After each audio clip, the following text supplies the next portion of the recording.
Buon pomeriggio a tutti, mi presento intanto, sono Stefano Miotto, direttore generale di SIAV, con me qui c'è Gabriella Bettiol, manager di SIAV, che ha curato e seguito la ricerca che andremo a presentare nel corso di questo webinar. Da dove nasce l'iniziativa? L'iniziativa nasce nell'ambito delle azioni strategiche di Fondirigenti e sostanzialmente è finalizzata a... le azioni strategiche dei Fondirigenti ci hanno sempre molto interessato la nostra organizzazione, perché costituiscono un'opportunità estremamente importante per cercare di sondare il terreno, capire un po' che cosa sta succedendo nel nostro territorio e alle nostre imprese, soprattutto su certi trend specifici e poi noi queste ricerche le conduciamo andando appunto a sondare cosa c'è, andando a verificare con le aziende, con i manager che cosa sta succedendo e poi se tutto quello che abbiamo visto è effettivamente così e poi cerchiamo di dare dei suggerimenti manageriali. Quindi riusciamo a raccontare storie di aziende, riusciamo a cogliere dei trend, riusciamo a dare dei suggerimenti manageriali sulle competenze necessarie per affrontare i cambiamenti.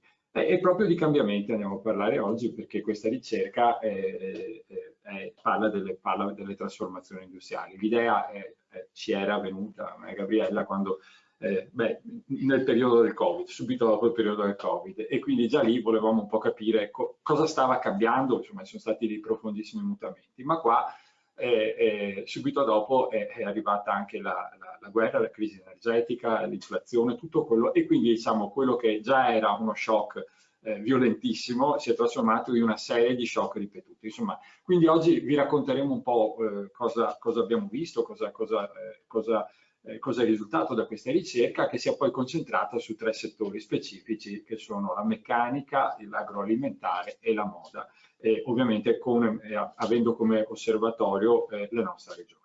Io vi leggerei il menu del giorno, quindi prego la regia di condividere lo schermo. Ecco, allora avremo anzitutto il piacere di avere il presidente di Fondirigenti Marco Bodini per un saluto iniziale e il nostro presidente Enrico Carraro. Quindi qui avremo già un po' di visione sul tema di oggi. Insomma, penso che saranno dei contributi estremamente interessanti.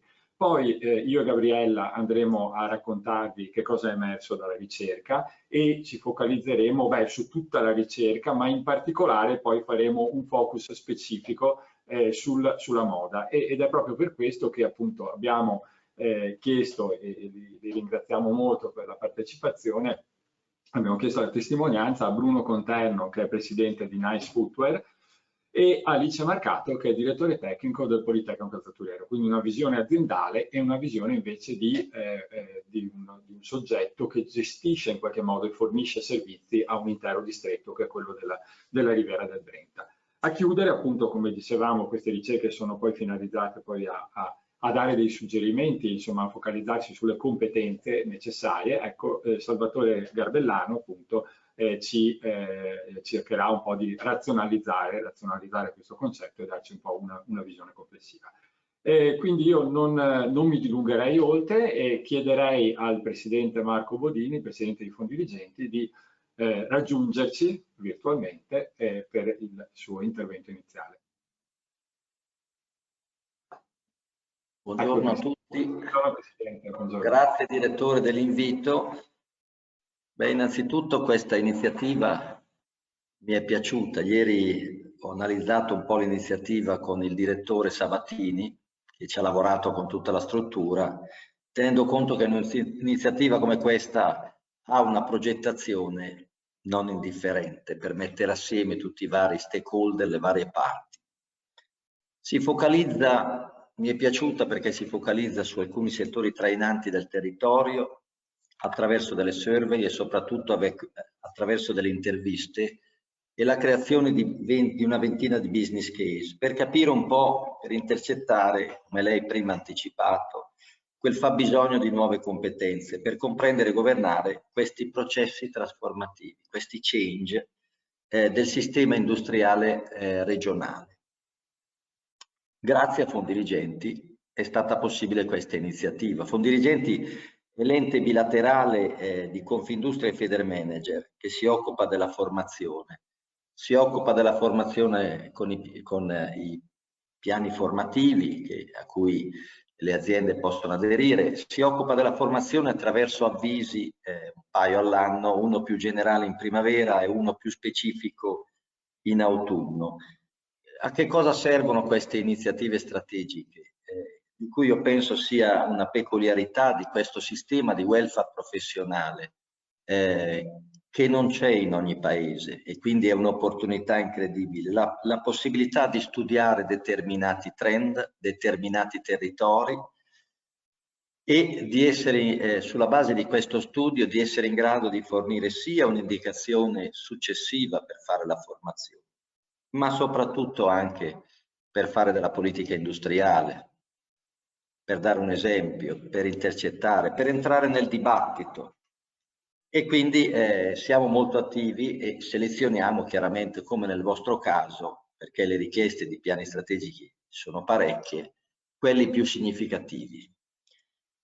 Operiamo, come dicevo, con i piani formativi, operiamo con gli avvisi che danno le possibilità anche alle PMI, dove gli accantonamenti dello 0,3% sono limitati, di partecipare. Chiaramente sono bandi dove poi il filo conduttore sono bandi pubblici, ma danno la possibilità di partecipare e di accedere a quelle risorse che una PMI con 1 o 2 dirigenti difficilmente avrebbe, e quindi di realizzare quei piani formativi ambiziosi.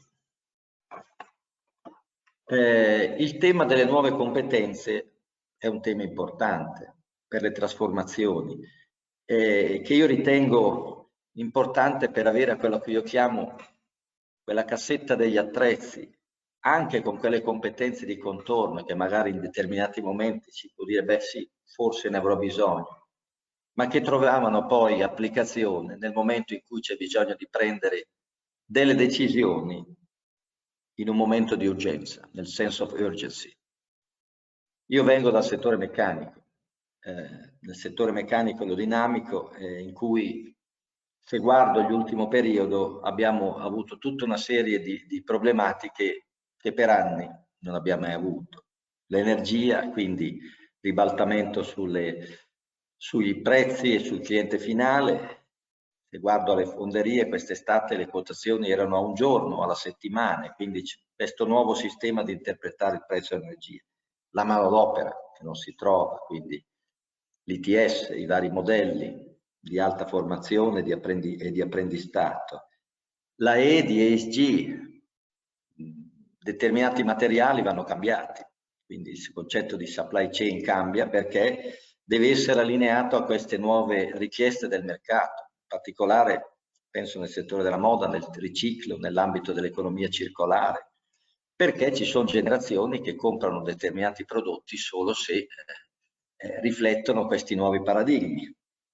La finanza agevolata, quindi bandi all'innovazione, bandi del PNR, il fenomeno di reshoring, perché siamo passati da aziende che compravano le fusioni in Cina e che adesso preferiscono comprarle nel Veneto, dove le fonderie non sanno più come fare a fornire. Quindi questo fenomeno di reshoring e di logistica, perché poi tutta la problematica dei container che costavano 10 volte di più. Fattori geopolitici, e poi metto anche l'IT, perché i miei rapporti col clienti saranno sempre più attraverso piattaforme, attraverso il cloud. Quindi con un modo di pensare, e voi come Confindustria Veneto SIAV avevate già fatto una iniziativa strategica proprio su tutta una serie di strumenti di IT per vedere il grado di maturità delle aziende, il grado di preparazione e necessità di formazione, che è molta, perché se ben ricordo i risultati della ricerca c'era un mare tra il dire e il fare. Quindi una serie di contesti non variabili in un contesto che cambia, e come mi capita di firmare piani formativi importanti, di questo change che richiede competenze nuove, richiede una nuova cassetta degli attrezzi per prendere decisioni veloci e perlomeno avere un'idea. È difficile che questi dirigenti abbiano su tutta questa serie di tematiche una conoscenza di tutto, e quindi veniamo noi in aiuto con la formazione. Nel vecchio paradigma impara l'arte e mettila da parte. Questo è un po' quello che si diceva in tempi passati. Perché è importante la formazione per anche il dirigente in the middle, come dicono, il dirigente di secondo grado, di terzo grado, come li chiamo io, quindi non apicale, ma comunque con il loro ruolo. Perché con una maggiore formazione, con un maggiore engagement, una maggiore inclusione, queste categorie, questa figura di mezzo può essere maggiormente inclusa nei processi decisionali e può portare un contributo più costruttivo, soprattutto verso quelle serie di decisioni che sono prese dal centro e che il dirigente di mezzo deve solo accettare. Quindi è un motivo di engagement non indifferente. Mi è piaciuto il riferimento alle reti di innovazioni regionali e quindi a questo ecosistema di imprese, di università, di transfer tecnologico, di questo ecosistema integrato, organizzato. Io penso che l'iniziativa di oggi, dove per le aziende partecipanti dei vari settori è un'occasione di benchmark, cioè di capire quello che l'industria in quel settore vuole, è sicuramente interessante e sicuramente il risultato lo metteremo nell'Open Innovation Library sul nostro sito, quindi a disposizione, perché queste ricerche sono scalabili, quindi sono utilizzabili anche da altri territori, sono dei capitali intangibili proprio per il lavoro che c'è stato dietro, di progettualità, di intervista, di survey, di analisi. Però penso che per il ruolo che ha la regione, la vostra regione, dal punto di vista dello sviluppo, più importante al di fuori del nostro giro Federmanager Confindustria, portare questa ricerca, questi dati che sicuramente alla regione servono, perché servono per delineare le politiche di sviluppo, attraverso un evento, attraverso una manifestazione che consenta di uscire e consenta di valorizzare ancora più questi dati, che come ripeto sono dati utili per la regione e per il processo decisionale, ma sono utili anche per la scalabilità su altri territori, che possono prenderli come esempio. Quindi noi come fondi dirigenti che abbiamo finanziato l'iniziativa, apprezziamo il lavoro con Confindustria SIAV, abbiamo già altre idee per il 2023, quindi c'è una sinergia non indifferente e ripeto, nell'ottica della formazione, dare un indirizzo alla formazione, dare un aiuto alle aziende come idee, come benchmark e poi dare un'idea di politica industriale, che secondo me non è da poco, ecco, perché abbiamo dei dati chiari, non sono dati teorici accademici, su cui lavorare. Quindi grazie del lavoro fatto, di cui ne faremo tesoro e siamo a disposizione. Grazie mille Presidente, grazie per l'apprezzamento e anche per insomma, nella sua introduzione ha toccato un po' tutti i punti che andremo poi a approfondire, quindi davvero grazie anche per l'attenzione a questa ricerca. Poi sul discorso di diffonderla anche a livello regionale con la Regione, sì, condividiamo assolutamente la sua visione, quindi troviamo un modo di farlo adesso nelle prossime settimane. Merita. Devo dire solo che col Presidente Carraro a volte ci troviamo dagli stessi clienti, quindi parliamo la stessa lingua. Grazie. Grazie mille Presidente. Allora, è stato evocato, quindi chiederei al Presidente Carraro di accendere la telecamera. Ecco Presidente, buongiorno, grazie per essere qui. Ecco, le cedo la telecamera è parola. accesa, ho forse qualche problema di linea, fatemi cenno se non si vede oppure se dovesse saltare la linea. Un saluto, io sono oggi dal mio ufficio, vedo i miei colleghi, i miei collaboratori in Confindustria Veneto. Un saluto da subito però al Presidente Bondini. Quando parlava di Ghisa, di queste cose, mi si sono illuminati gli occhi, finalmente si parla di hardware, di cose, di materie, perché è lì che va dov'è la nostra regione, è lì dove anche è ripartita la nostra regione, perché io non mi dimentico mai di dirlo che dopo quest'ultima crisi gran parte della ripartenza è dovuta anche alle nostre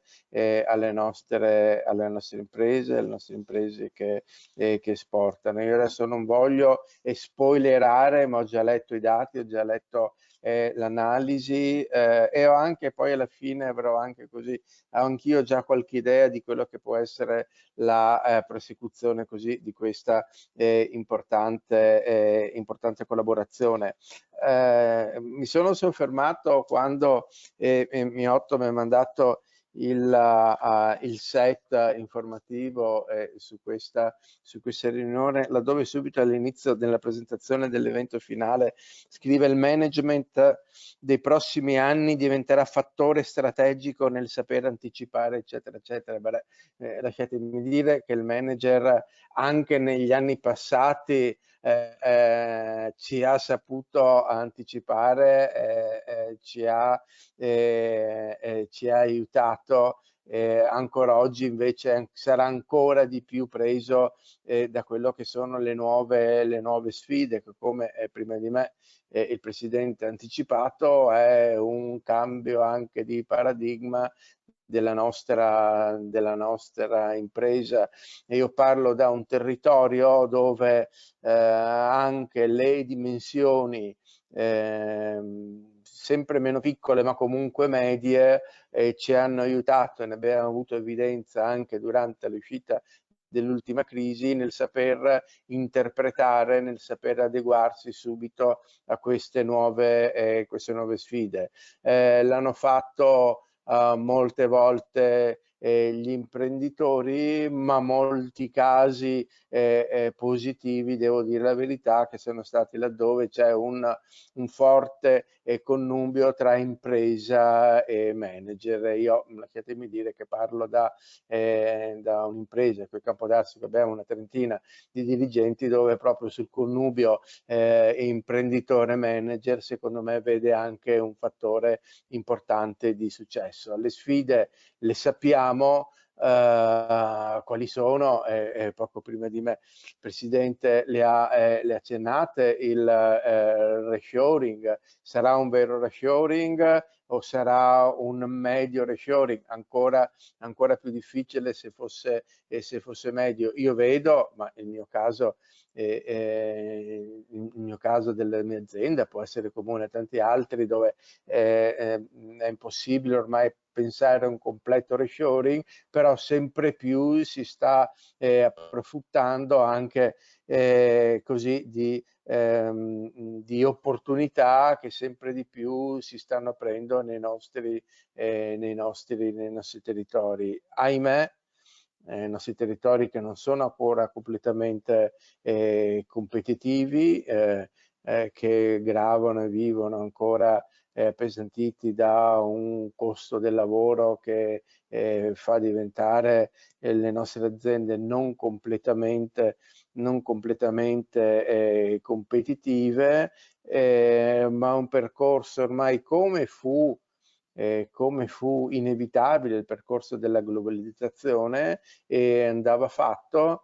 Oggi siamo incontro a un percorso contrario, ma non fatto dall'Italia, anzi trainato principalmente dagli Stati Uniti d'America, dove stanno riportando nel loro paese importanti produzioni. Su questo anche noi dobbiamo essere molto pronti. Abbiamo però, ritorno a parlare di management e di manager e della mia regione, così dove conosco, abbiamo comunque una base di competenze formatesi anche ai tempi della globalizzazione, e quindi con conoscenze che saranno e continueranno ad essere la discriminante del successo dei mercati esteri. Dovremmo, e qui è la mia proposta, così per un eventuale, io spero così che tutti siano contenti, noi lo siamo stati di questa analisi, perché lascia anche a noi, secondo me, dei dati, delle riflessioni importanti. Mi piacerebbe andare un po' più a fondo su quelle che saranno le competenze che dovranno avere i manager nei prossimi anni. Quasi tutti i giorni si sta parlando nei giornali di intelligenza artificiale e io penso che in qualche modo potrà essere più drammatico l'impatto dell'intelligenza artificiale nel ruolo del manager piuttosto di quello che è stato l'automazione in rapporto al lavoratore, all'operaio in fabbrica. Già oggi, ma a disposizione di tutti, si possono fare con delle chat, si possono fare delle piccole relazioni.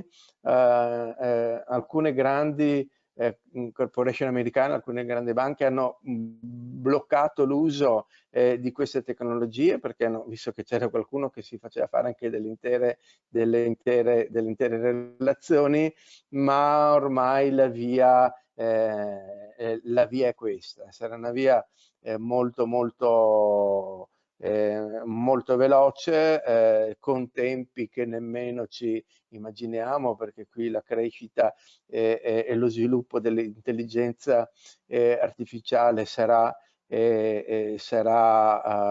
ripeto, avrà un percorso in modo esponenziale, e quindi alcuni lavori, alcune relazioni al bilancio, alcuni studi, secondo me non tra decenni ma tra qualche anno potranno essere veramente affidati a questo tipo di strumenti.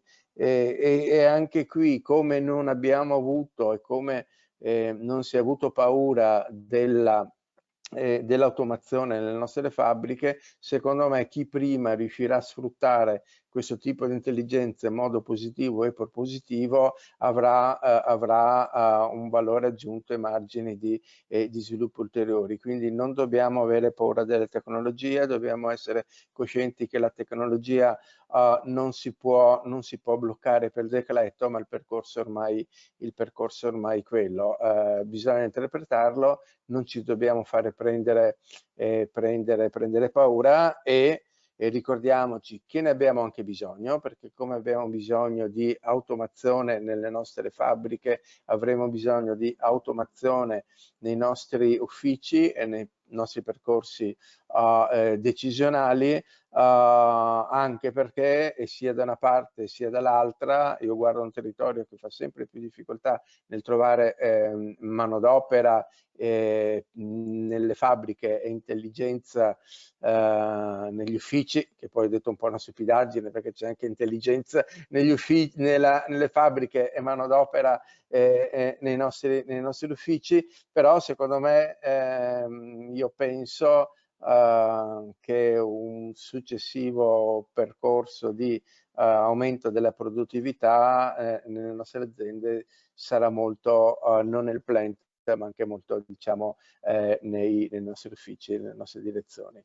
Ecco, quindi Miotto, lei si segni, è un'altra sfida che poi secondo me sulla quale potremo, mi piacerebbe insieme a Federmanager lavorare nello specifico. Ora so che i tempi sono molto tirati, quindi un saluto a tutti e un buon lavoro. Grazie. Grazie mille Presidente, grazie per il suo intervento. Mi pare che con lei e il Presidente Bodini abbiamo quasi smarcato i cambiamenti nel settore meccanico, visto che abbiamo sentito un po' la vostra visione. Allora, tocca a noi, a me e Gabriella, e allora adesso vi proviamo a raccontare velocemente che cosa è emerso da questa ricerca. Io vedo che le slide sono condivise, quindi proviamo ad andare avanti o indietro. Eccolo qui, scusa. Perfetto. Allora, dicevamo, questa ricerca si colloca all'interno delle azioni strategiche dei fondi dirigenti. Dicevo all'inizio l'obiettivo, noi ne abbiamo fatte, ne facciamo periodicamente, almeno 1/2 all'anno, perché il ruolo di SIAV è molto collegato a quello di Confindustria Veneto. Quindi il tema è Confindustria Veneto segue le politiche industriali, la ricerca e innovazione, la digitalizzazione, SIAV è il braccio operativo, e quindi SIAV che cosa fa? Cerca in qualche modo di vedere, vedere attraverso progettualità europee, attraverso progetti nazionali, regionali, se effettivamente quelli che sono i grandi trend stanno avvenendo, come stanno avvenendo, e poi andiamo a fare la prova del 9 nelle aziende. Quindi ecco, abbiamo, di fatto noi siamo, io lo definirei io, con Gabriella, un po' un osservatorio applicato delle trasformazioni industriali, perché poi cerchiamo anche di trarre da queste osservazioni quelli che possono essere sia indicazioni di policy, ma anche, come diceva prima il Presidente Bodini, ma anche poi servizi che possono essere erogati a favore delle imprese. E ovviamente siamo molto concentrati in questi anni sui trend di cui parlavano prima il Presidente Bodini, il Presidente Carraro, quindi ovviamente digitalizzazione, intelligenza artificiale. Abbiamo fatto anche lì, abbiamo cercato di capire a che punto si era e non siamo messi così bene, quindi il suggerimento del Presidente Carraro va sicuramente colto. E poi la sostenibilità, che insomma è un po' il driver che assieme alla digitalizzazione sta in campo. Qui invece diciamo siamo andati proprio a vedere più trasversalmente una serie di altri fattori che in qualche modo hanno completamente stravolto lo scenario. Perché? Perché sostanzialmente, come dicevo prima, la ricerca è nata appunto quando durante la pandemia abbiamo visto che dalle catene mondiali del valore al blocco dei trasporti, insomma era successo tutta una serie di cose, e noi che siamo piuttosto curiosi e interessati e appassionati anche direi del nostro territorio, abbiamo detto beh, andiamo a vedere un po' cosa succede e andiamo a vedere anche che competenze c'è bisogno che debbono avere i manager per poter gestire questi cambiamenti che, come dicevano gli interventi precedenti, cambiamenti impensabili fino a qualche anno fa. E poi è arrivata pure, diciamo, la guerra, quindi qui siamo in presenza di shock a ripetizione, con scenari spesso imprevedibili. Quindi che cosa deve fare un manager per poterli affrontare? Un po' questo è il tema della ricerca. Come l'abbiamo svolto? Allora, la prima parte è, diciamo, on desk, chiamiamola, quindi l'individuazione di quelle che sono le traiettorie principali delle economie regionali, la concentrazione su 3 settori in qualche modo, e lì si è andati a vedere i fattori che vedete in questa slide, cioè la capacità di riposizionamento sui mercati globali, la dotazione, ecco questo è un tema che adesso sottolineerò molto, il tema della ridondanza, no? Degli investimenti, quindi la parte di che cosa bisogna fare, come bisogna essere attrezzati per affrontare questi cambiamenti e queste sfide, la capacità come investono le imprese, in particolare poi il tema anche della ricerca e innovazione, che è un altro grande tema sotto i riflettori, e da ultimo ovviamente i fabbisogni di nuova managerialità. E devo dire da questo punto di vista che noi sentiamo spesso parlare di carenza di personale tecnico, e questo lo diceva anche il Presidente Carraro, forse meno si parla invece di quello che è la carenza anche di personale, carenza di manager in qualche modo che possono gestire queste sfide. Quindi la prima parte è stata sostanzialmente orientata a verificare queste traiettorie.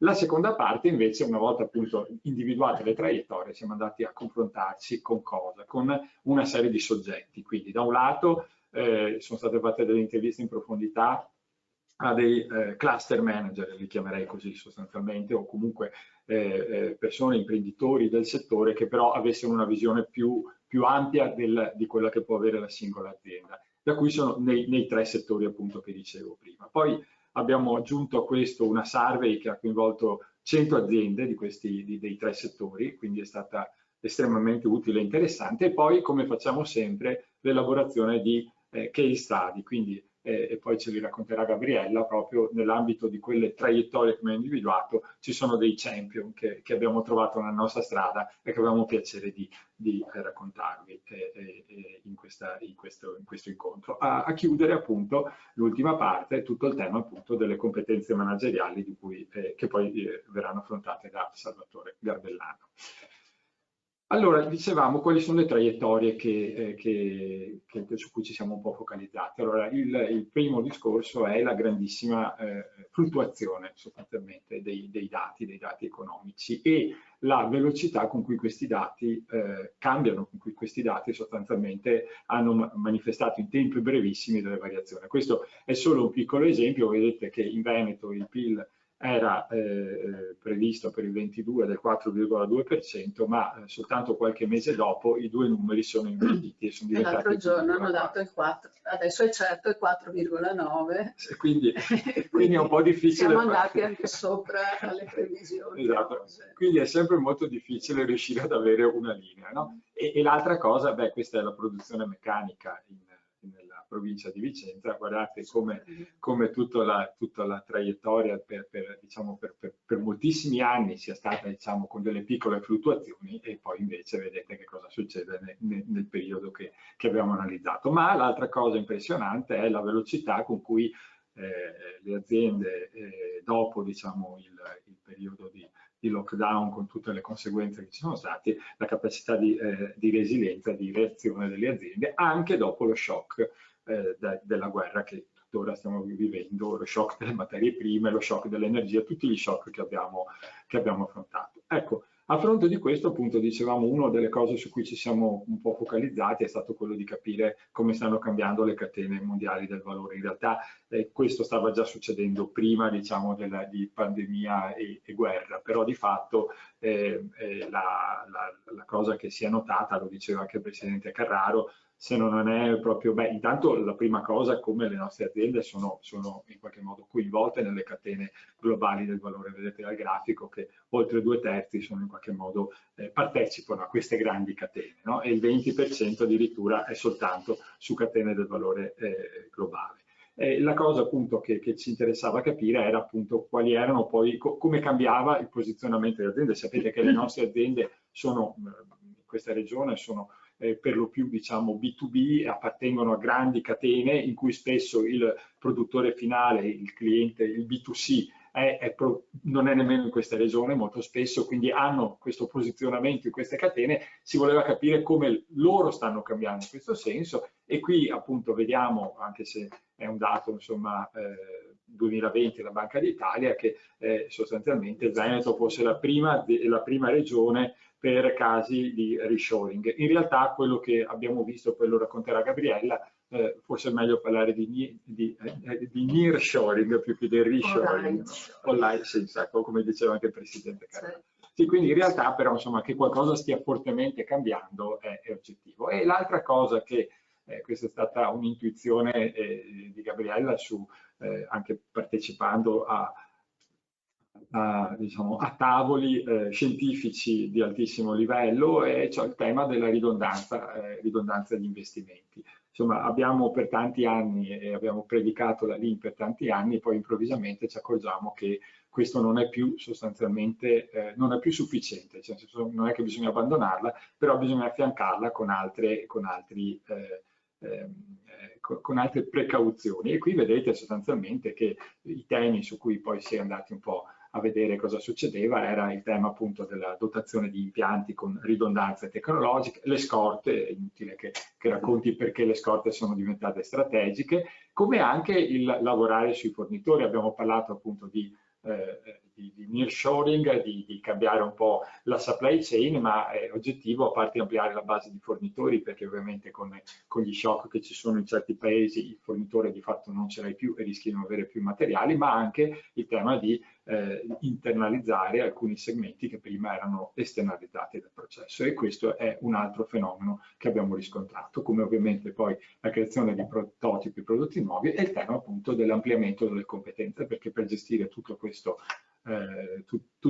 scenario così tumultuoso c'è bisogno di grandi competenze e diverse competenze. L'altra cosa che abbiamo approfondito è il tema della ricerca, proprio perché per la nostra connotazione di regione caratterizzata da aziende di piccola dimensione, senza grandissimi player e in più B2B dentro a queste supply chain, il rapporto tra gli investimenti delle aziende nella ricerca e innovazione non sono, diciamo, degli investimenti altissimi, non siamo molto indietro come regione, pur essendo, diciamo, diventati nel Regional Innovation Scoreboard Strong Innovator. La caratteristica che quindi facciamo innovazione, ma non la facciamo molto con con sostanzialmente i centri di ricerca all'università. E proprio per questo qui siamo andati anche qui a intervistare alcuni cluster manager, abbiamo dato avvio, proprio Confindustria ha sostenuto a spada tratta la creazione di cluster regionali, a cui abbiamo dedicato peraltro una ricerca qualche tempo fa, sempre sulle azioni strategiche dei fondi vigenti, e questo ha dato, diciamo, origine a 21 reti innovative regionali, 1500 aziende partecipanti, oltre 70 dipartimenti universitari. È un fenomeno molto interessante che guardiamo con grande attenzione e interesse. Ecco, concludo il mio intervento andando a parlare se vogliamo, di uno dei temi più diciamo, delicati, vorrei dire, perché è evidente che per riuscire a attuare questi cambiamenti c'è bisogno, ce lo siamo detti più volte e lo hanno detto anche i presidenti all'inizio di questo seminario, c'è bisogno di grandi competenze e mi piace molto il tema che, insomma, bisogna diventare manager di movimento, no? È uno dei temi, insomma, non più manager d'ordine, manager di movimento. Però ecco, l'altro piccolo problema è che non solo ci manca, cioè che siamo vecchi, ecco, detto in modo molto diretto, e se vedete purtroppo anche sono molto impietosi non solo i dati sull'invecchiamento, su cui le politiche adottate o le non politiche adottate sono ancora estremamente inefficaci, ma anche il fatto che anche guardando le classi di età dei manager, il nostro management si colloca per il 60% nella classe di età 50-64 anni, mentre dei paesi, e non di altri continenti ma limitrofi, hanno sostanzialmente questa percentuale, ce l'hanno sulla classe d'età precedente, quella 25-49. È abbastanza intuitivo che per affrontare sfide così diverse, pensate soltanto alla digitalizzazione, l'età è un fattore che conta. Quindi da questo punto di vista questo tema è un tema estremamente delicato, come appunto, e poi ho davvero finito, il tema, il problema sostanzialmente di genere, dove ancora c'è una bassissima presenza di manager donne, ma ecco l'altro grande tema che il Presidente Carraro spesso nei suoi interventi sottolinea, è il fatto di avere sostanzialmente, purtroppo siamo esportatori come tutto il nostro paese di giovani di alta qualificazione verso l'estero. Noi purtroppo siamo anche esportatori verso altre regioni italiane, segnatamente Lombardia e Emilia-Romagna, che evidentemente per caratterizzazione del tessuto produttivo, per politiche, riescono evidentemente a essere più attrattivi. Quindi insomma gli ambiti ho provato un po' a descriverli, ma io non voglio perdere ulteriormente tempo, invece voglio passare assolutamente la palla a Gabriella, ringraziandola moltissimo per tutto il lavoro che ha fatto, per l'intelligenza che ha messo in questa ricerca, che si è anche divertita, sì. Mi è piaciuto, e quindi passo a lei la palla per appunto andare più in profondità con quello che è emerso, i casi, e andare più nel dettaglio dei settori che abbiamo analizzato. Prego. Grazie Stefano. Adesso arriva la condivisione. Sì. Grazie a tutti. È vero che mi è piaciuta molto, no, nel senso che queste ricerche veramente sono un momento importantissimo per andare a razionalizzare, no, dei movimenti che magari intuiamo, perché noi lavoriamo tutti i giorni, no, con decine e decine di aziende, quindi abbiamo la percezione di che cosa succede almeno sul territorio, almeno su alcuni settori, però avere il modo, no, di poterle razionalizzare anche poi adottando, no, delle categorie concettuali, non dico di tipo scientifico, ma quantomeno di tipo aziendalistico, è estremamente interessante. In giù dovrebbe funzionare. Sì, forse. Proviamo. Si riesce? Ecco qua, si è svegliato. Allora, come diceva prima Stefano, la ricerca era quanti e qualitativa. Noi di solito facciamo qualitativo, però questa volta con dirigenti anche ci ha spinto verso il quantitativo, e li ringraziamo perché la survey poi è stata molto anche un po' pesantina, però molto interessante.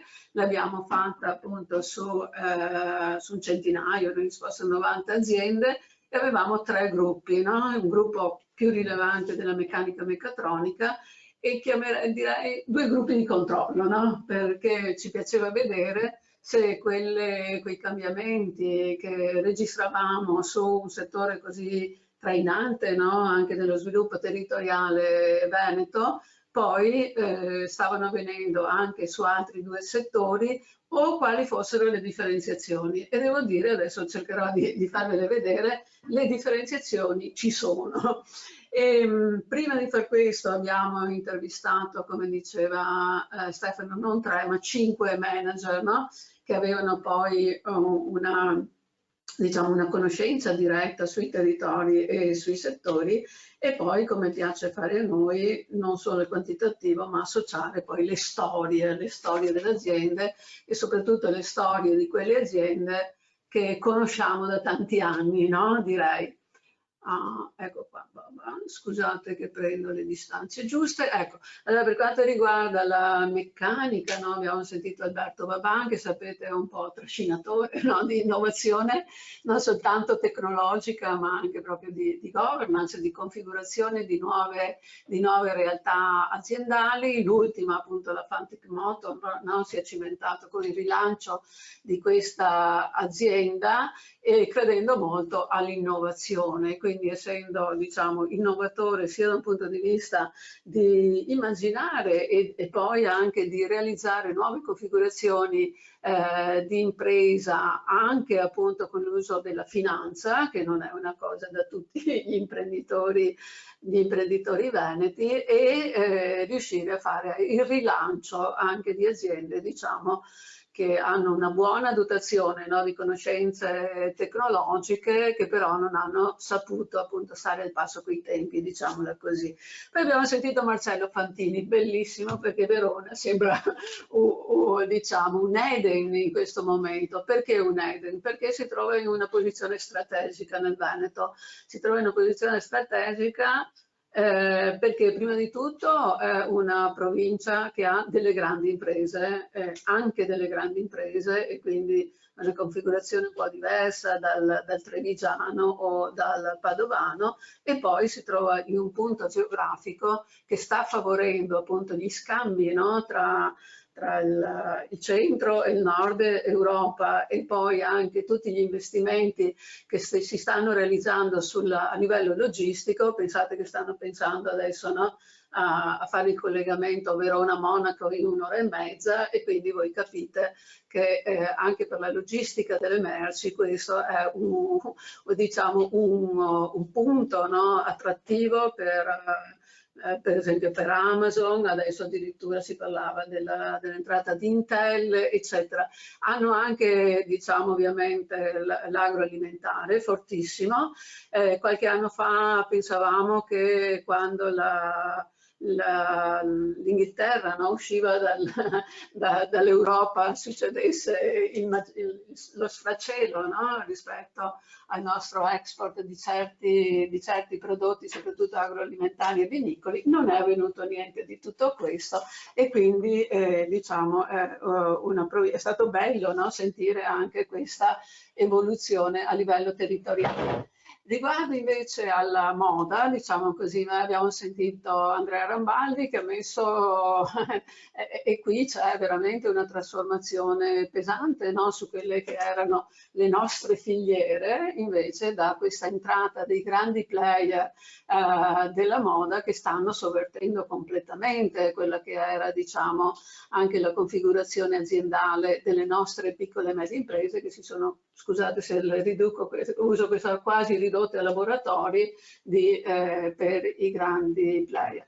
Altra cosa, appunto, la difficoltà assoluta nella sostituzione di alcune figure, diciamo, a tutti i livelli, sia a livello operativo, sia a livello intermedio sia a livello manageriale. Poi però avremo un caso che sta sovvertendo completamente, diciamo, la configurazione di business, e quindi vediamo che anche a livello territoriale, senza aspettare i grandi player, c'è qualcosa che bolle in pentola di assoluta novità.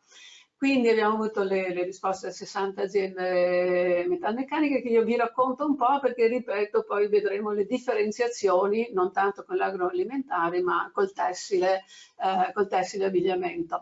Abbiamo dato 5 traiettorie, queste traiettorie prima le ha già dette Stefano Amiotto e sono frutto anche di una grossa relazione, diciamo, col centro studi e Confindustria, di alcuni seminari fatti in questi ultimi 5 anni.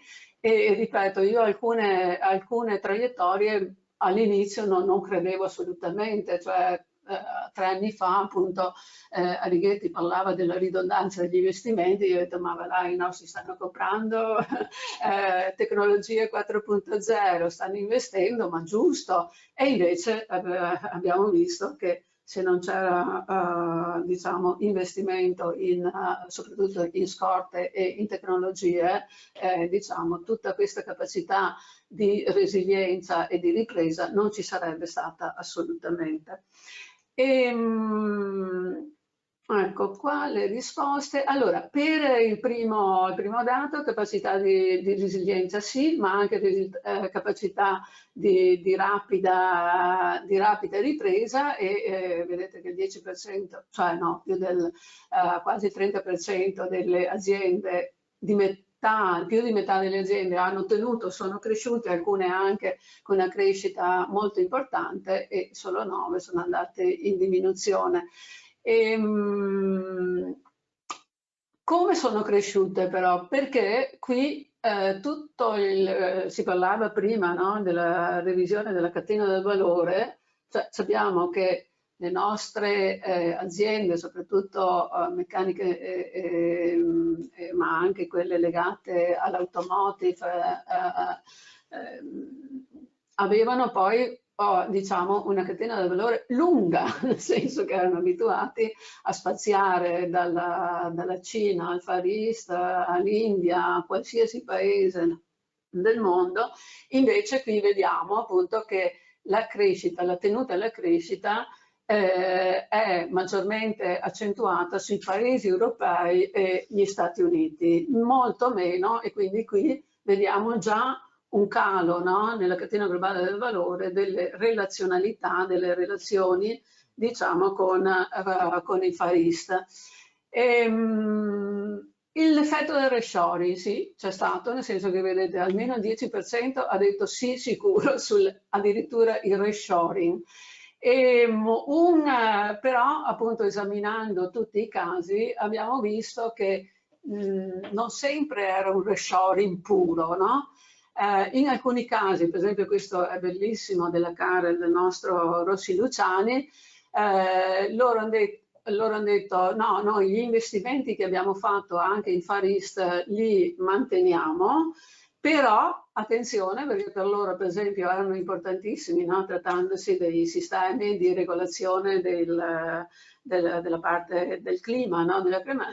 Per loro la sensoristica è un fattore, cioè è una tecnologia assolutamente determinante.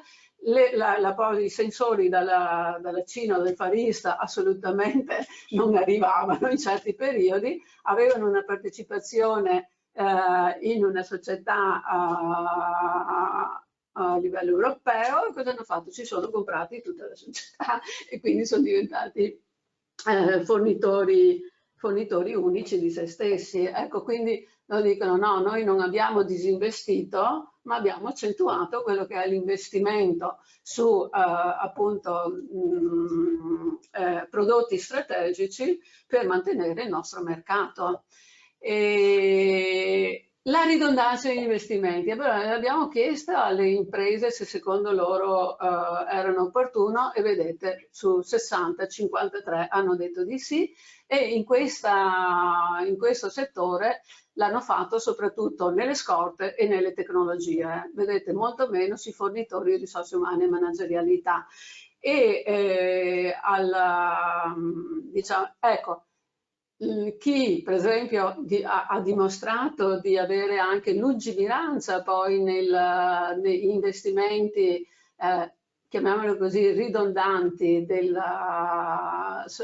rispetto all'innovazione, soprattutto Texa, mi ricordo più come si chiama, Vianello, sì, ecco, scusa, ecco, Vianello, che ovviamente è sempre stato un imprenditore che ha investito moltissimo, non soltanto sul prodotto, ma ha investito nell'azienda, nel senso che ha poi costruito un'azienda, un sito aziendale molto attrattivo, che oltre alla produzione guarda l'innovazione, ma guarda anche l'apertura all'esterno. Per esempio guarda i giovani, per cui diciamo che ha delle scuole di formazione professionale all'interno dell'azienda, non so quanti giovani frequentino, no? Texa anche come laboratorio di apprendimento, ma soprattutto vedete in Veneto, in Italia diciamo, la spesa di R&D, di ricerca e sviluppo è dell'1,3, lui investe il 13. È chiaro che investe anche moltissimo perché deve fare i sistemi diagnostici per l'automotive e deve cambiare quasi tutta diciamo, l'approccio perché c'è il passaggio all'auto elettrica. L'innovazione con o senza ricerca, perché questa domanda? Perché sappiamo che appunto la relazione con i centri di ricerca, l'università e i centri di ricerca è un punto debole delle nostre imprese, però qualcosa sta succedendo. Se lo fanno, vedete, c'è sempre il processo nel metalmeccanico, nel meccatronico che è prevalente, ma vedete che c'è anche una buona, diciamo, un buon focus sul prodotto e anche proprio nella ricerca e sviluppo pura, no?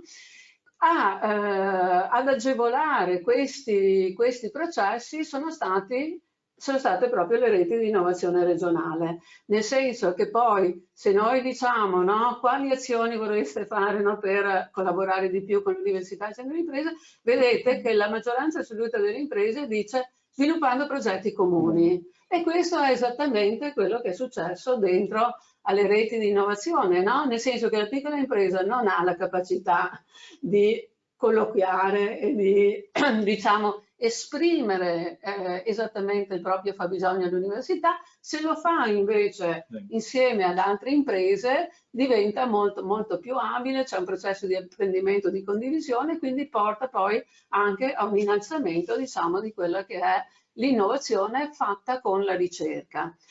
Le competenze dei manager, ecco qui sì, c'è una sorpresa, ma non è tanto una sorpresa, nel senso che a fronte di questi cambiamenti, insomma, la maggioranza dice che sono adeguati, un buon numero dice che sono adeguate. Noi insomma mettiamo forse in relazione questo dato che poi lo portiamo anche avanti, anche un po' per preservare no? Quello che è diciamo, anche diciamo, un percorso anche faticoso del manager nell'accompagnare certi percorsi e quindi insomma non sentirsi adeguati diciamo, non è facile a dirsi, no? Soprattutto appunto quando si ha forse una certa età. No?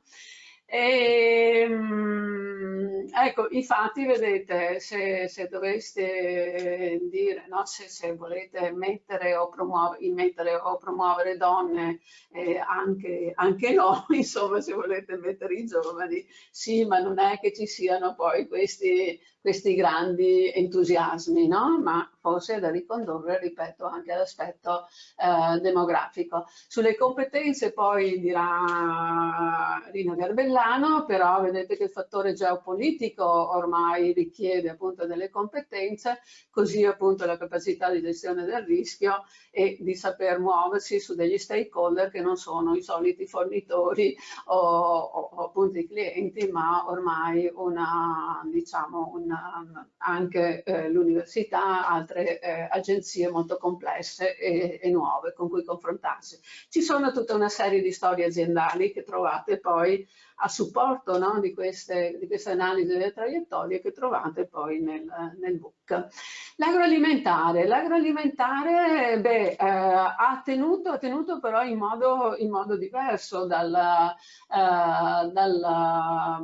metalmeccanica, anche loro appunto hanno avuto poi una focalizzazione riguardo i mercati, più sul mercato statunitense, europeo, nazionale, piuttosto che quello del Far East. e vedete che loro la ridondanza non è tanto sulle tecnologie quanto sui fornitori, ecco qui il tema dei fornitori, e sulle scorte. Però anche qui l'opportunità di aver fatto, di fare o di aver fatto investimenti ridondanti è assolutamente confermato. Sono quasi fuori tempo, allora vado subito al, anche qui non dissimile, tessile e abbigliamento. Qui c'è un panorama un po' diverso, no? I numeri appunto dei rispondenti sono piccoli, ma già si intravede proprio anche da questi numeri si vede che ci sono fenomeni di tipo diverso. La situazione sugli andamenti, diciamo così, economici dei mercati è più, diciamo, altalenante, no? Userei questo termine. E qui si devono rivedere anche il discorso dei mercati, anche se i mercati esteri ovviamente rimangono sempre, la grande capacità di export, no, della moda e della calzatura è confermato, però ci sono dei però. Allora, come diciamo un po' un champion in questo periodo sulle performance economiche, no, del settore della calzatura sportiva, abbiamo citato Tecnica, perché Tecnica ha saputo appunto inglobare, no, nella propria azienda non soltanto quelli che erano poi diciamo, i marchi storici, no, come il Moon Boot, ma ha saputo poi diversificare, inglobare per esempio i pattern in linea, eccetera, eccetera. Altro fenomeno molto importante e che sarà molto interessante per i nostri colleghi di fondi dirigenti è che sono aziende che hanno avuto uno spostamento nella governance dalla famiglia, quindi la storica famiglia Zanatta, ha invece un più accentuato, diciamo una governance maggiormente condotta da un manager di alta, chiaramente, esperienza e capacità. Questo fattore, questo di maggiore cioè di passaggio dalla famiglia, dalla governance strettamente familiare al management, lo ritroveremo anche in altre medie imprese di questo settore. Questo è un fattore assolutamente nuovo nel nostro panorama veneto. Il riposizionamento sui mercati abbiamo detto, meno Far East e più mercati, diciamo, nazionali e più vicini. Grande movimento dell'azienda più globalizzata che avevamo qui in Veneto, che è la Benetton, ovviamente, e che ha invece ritirato moltissima produzione dall'estremo oriente, in pratica dall'oriente, avvicinandosi a quello che è tutta la parte soprattutto per la produzione nell'est Europa. Quindi questo è un fattore assolutamente nuovo per un gruppo appunto che era per antonomasia il gruppo più United Color, no? Che voleva dire uniamo tutte le culture di tutto il mondo, noi rappresentiamo tutto il mondo.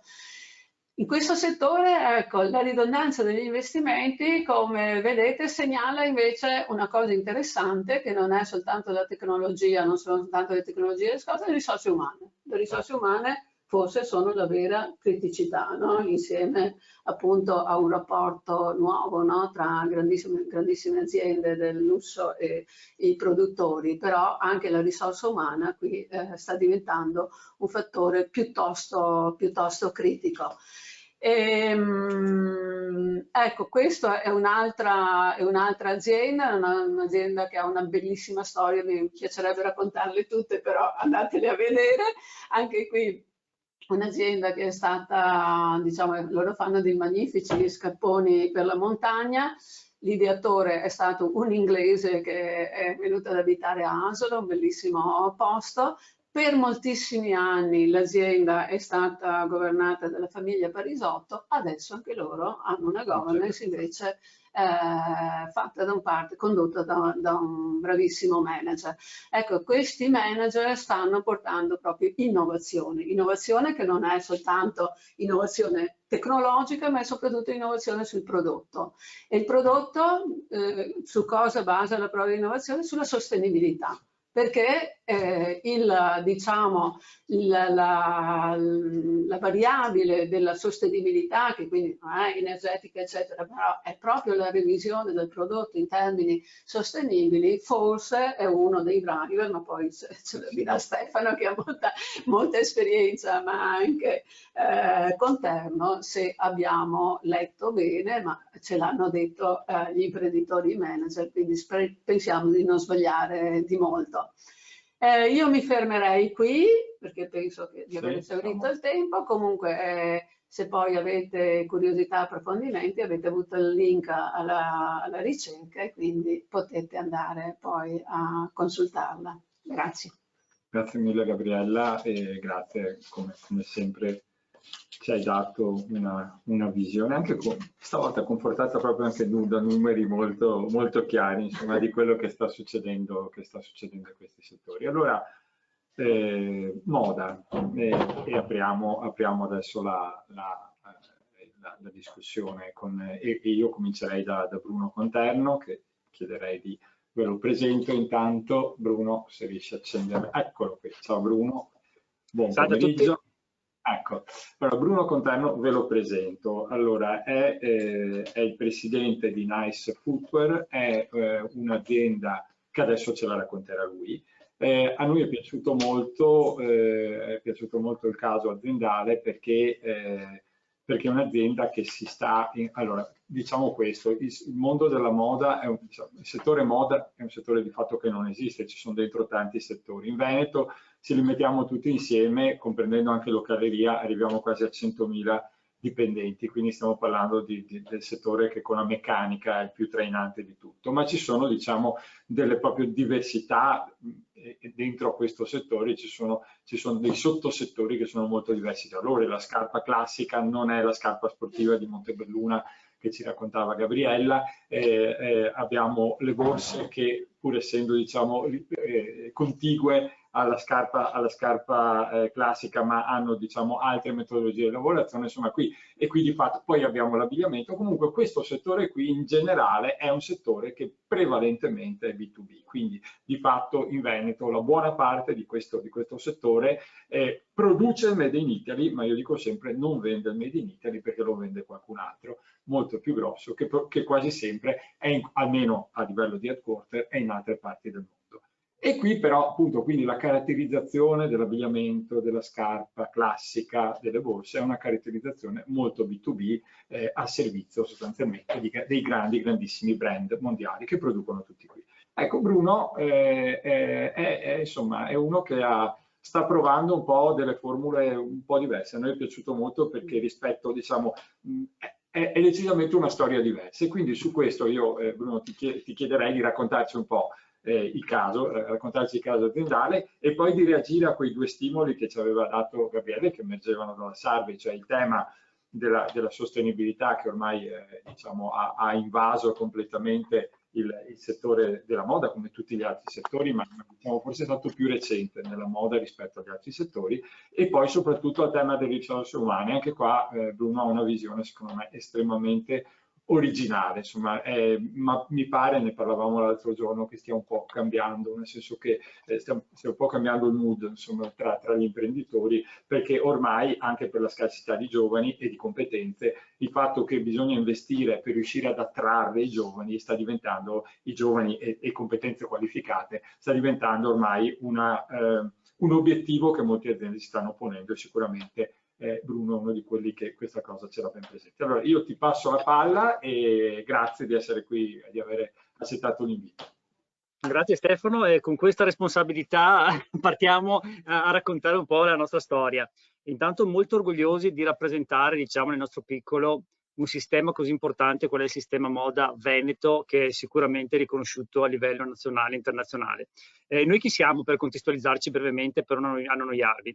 Noi ci piace definirci che siamo una piattaforma a servizio del cliente, cioè siamo una piattaforma che progetta, sviluppa, prototipa, campiona e produce calzature principalmente, calzature sia sneaker che calzature da donna, e accessori nei confronti di brand e clienti che non hanno questa expertise in questa categoria merceologica, che oggi è diventata estremamente sensibile, cioè la calzatura che rientra negli accessori per definizione è diventata invece l'accessorio per l'eccellenza, fa brand. Per cui tutti i marchi e tutte le aziende hanno un attenzionamento nei confronti di questa categoria che prima magari non era così valutata. Ecco che la Nice Footwear si propone quale partner innovativo e direi inadeguato per definizione. Mi spiego meglio. Siamo un'azienda che continua a evolversi, a cambiare per cercare di essere il partner ideale per un cliente sempre più esigente, un cliente che vuole un prodotto digitale, tecnologico, sostenibile, vuole un prodotto che rappresenti il DNA del marchio, di conseguenza unire tutta una customer experience assieme a un insieme di valori e a tecnologia a un prodotto che deve essere anche appealing nel mercato. Ecco, tutte queste variabili riunite in una ricerca che poi scaturisce in un prodotto finale è una complessità, come dicevamo poc'anzi, molto molto grande. Ecco che Nice Footwear si propone come partner affidabile e competente in questo tipo di attività. Siamo partiti come azienda in modo atipico fondamentalmente, perché siamo partiti dalla fine, cioè abbiamo cercato di soddisfare un'esigenza del cliente partendo dal prodotto, quindi ragionando sui prodotti che occorrevano nel mercato e poi governando la supply chain e lo sviluppo del prodotto in modo tale da efficientarlo al meglio. Ecco, oggi si chiama sostenibilità, si chiama efficientamento. Credo che a noi piace chiamarlo responsabilità e fare un lavoro ben fatto. Ecco, noi veneti siamo molto pragmatici, quindi il fatto di metterci in modo critico di fronte a un prodotto e cercare di efficientarlo, di spendere meno, ma non solo in termini di soldi, anche in termini di risparmio economico, risparmio energetico, risparmio di prodotto, sprechi nei campionari, è sempre stato il nostro commitment sin dalla fondazione. Ecco che partendo con questi valori su cui poggia la società, ci siamo proposti al mercato sempre cercando di proporre delle innovazioni e delle soluzioni intelligenti, ecco, diciamo noi, o che pensavamo tali, che permettessero di fare meno campioni, di avere meno sprechi possibili. Quindi sin da subito abbiamo cercato di utilizzare la tecnologia e mi riallaccio a degli argomenti toccati poco fa, che interpretata da Nice Footwear è una tecnologia a servizio delle competenze. Si è parlato durante il discorso di tecnologia, che non bisogna aver timore della tecnologia, è ineludibile questo processo, dobbiamo governarlo, la tecnologia può essere in funzione di un processo, la tecnologia può essere in funzione delle attività aziendali, va diciamo imparata, insegnata, fatta entrare all'interno dell'azienda come uno dei tanti tools, come può essere un macchinario, come possono essere i pannelli solari, come può essere la formazione continua del personale. Deve essere interpretata dal nostro punto di vista come uno di quegli investimenti continui all'interno dell'azienda che devono essere fatti. Per cui noi, partendo dalla fine, quindi partendo dal prodotto, abbiamo istituito un processo, una governance della supply chain con una logica digitale in primis, efficientando il processo e sin da subito governando, tracciando tutte le fasi del processo in modo tale da dare un servizio ai nostri clienti. Oggi la chiamano blockchain e la chiamano tutte le richieste che fanno i vari clienti e i vari brand del lusso. Partendo da questi presupposti ci siamo posti sin da subito come un partner diciamo reliable nei confronti di questi brand, nel senso che non sono valori che dobbiamo fare nostri, ma sono valori che ci appartengono sin dalla nascita. E allora l'aspetto interessante che connota l'azienda oggi è questa contaminazione, chiamiamo noi, cioè fortemente digitali e sostenibili, oppure diciamo responsabili da un lato, 3 bilanci di sostenibilità certificati in via volontaria l'azienda ha depositato, dall'altro lato una profonda attenzione all'artigianato locale, 2 acquisizioni di aziende italiane made in Italy per portarle a efficientare il loro processo, cioè quello che dicevo poc'anzi, l'artigiano veneto è un artista, è un maestro, è veramente un produttore di capolavori, non fanno calzature borse, fanno capolavori, ma non è un manager, non ha competenze tecnologiche, non si vende bene, non ha storytelling, la tecnologia la vede come una minaccia al suo lavoro. La Nice Footwear ha questo commitment dichiarato in sede di quotazione in borsa italiana, che è il commitment di creare un polo di eccellenza che riunisca da un lato la digitalizzazione e la tecnologia che noi pensiamo di governare. I software che utilizziamo sono nativi nostri, li abbiamo fatti noi. Dall'altro lato mantenere e tutelare le capacità di questi artigiani che, se non vengono aiutati, passatemi il termine, probabilmente scompariranno, cioè si spegneranno gradualmente e una maestria, una competenza altissima andrà a spegnersi senza aver cercato quel percorso di evoluzione che inevitabilmente necessita di, come si diceva poc'anzi, capitali, investimenti, formazione, collegamenti con gli stakeholder, capitale di rischio, tutte logiche che l'artigiano tradizionale, e mi riferisco alla Riviera del Brenta, non ha delle competenze altissime a livello di prodotto, oggi non più sufficienti a essere soddisfacenti alle richieste che fa il mercato. Ecco che magari il matrimonio di due grandi competenze che noi crediamo di avere da un lato e che crediamo esserci dall'altra potrebbe portare alla salvaguardia di un'expertise che altrimenti andrà a servizio dei grandi brand, le grandi multinazionali che noi adoriamo, per amore di Dio. Quando comprano un'azienda italiana, poi la utilizzano a servizio del loro marchio, un marchio. Non utilizzano l'expertise per farlo crescere. La Nice Food è un commitment diverso, dice c'è un'expertise nel territorio, valorizziamolo, ammoderniamolo, evolviamolo, facciamo il calzolaio 4.0 e proponiamoci come italiani nel mondo, come supplier di più brand, come crediamo sia più equilibrato come processo. È una bella sfida, l'abbiamo iniziata qualche anno fa, ma devo dire che i numeri ci stanno dando soddisfazione e abbiamo volontà di continuare in questo percorso. Mi piacerebbe toccare alcuni KPI della nostra azienda un po' per contestualizzarla ancora di più. L'azienda è giovane, è nata nel 2016, ma in questi anni ha certificato il bilancio sia della sua fondazione, ha emesso, ripeto, 3 bilanci di sostenibilità, ha emesso un mini bond quotato in borsa italiana, in pieno Covid si è quotata in borsa italiana e poi ha aperto i capitali a un private equity per alimentare il proprio percorso di business. Qui spezzo la lancia nei confronti dell'apertura dei capitali.